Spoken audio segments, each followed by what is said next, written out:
بسم اللہ الرحمن الرحیم۔ خود ہی کو کر بلند اتنا کہ ہر تقدیر سے پہلے خدا بندے سے خود پوچھے بتا تیری رضا کیا ہے۔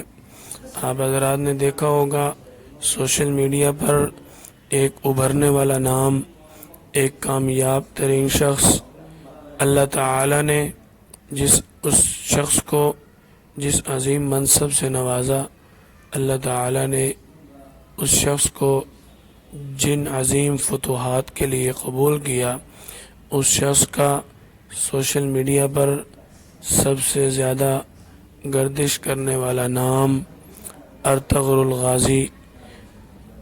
اس کے نام کے بارے میں بھی آپ حضرات دیکھیں کہ کچھ لوگ ارطغرل غازی کہتے ہیں اور ارطغرل غازی کہتے ہیں، اصل نام ارطغرل غازی ہے۔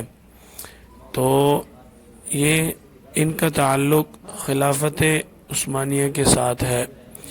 آپ حضرات سے اس حوالے سے ایک ہی بات گزارش کرنی ہے، وہ یہ ہے کہ کوئی بھی شخص اس دنیا کے اندر اللہ تعالی نے اس کو بیکار پیدا نہیں فرمایا۔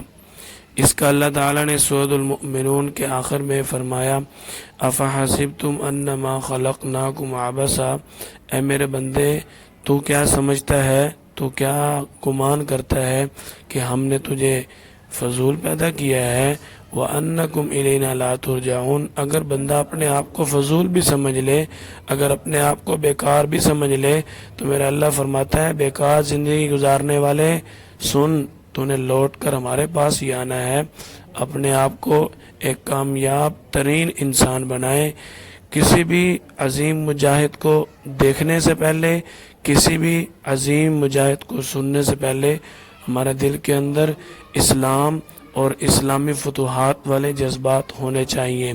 چونکہ ہم ایک اسلامی ریاست کے باشندے ہیں، ہمیں اللہ سے ہر وقت اس چیز کی دعا کرنی چاہیے کہ اللہ تعالی ہم سب کو اسلام کے لیے، اسلامی فتوحات کے لیے، اسلامی ریاست کے لیے ہمتاً ہر وقت اپنے جان اور مال کے ساتھ اسلام پر مر مٹنے والا بنائے۔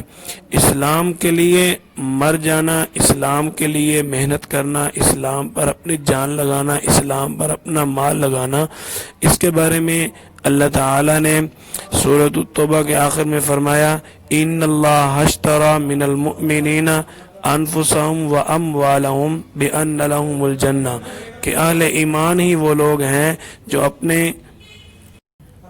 اپنے مال اور جان کے بدلے جنت کا سودا کرتے ہیں۔ یقاتلون فی سبیل اللہ، اللہ کے راستے میں جہاد کرتے ہیں۔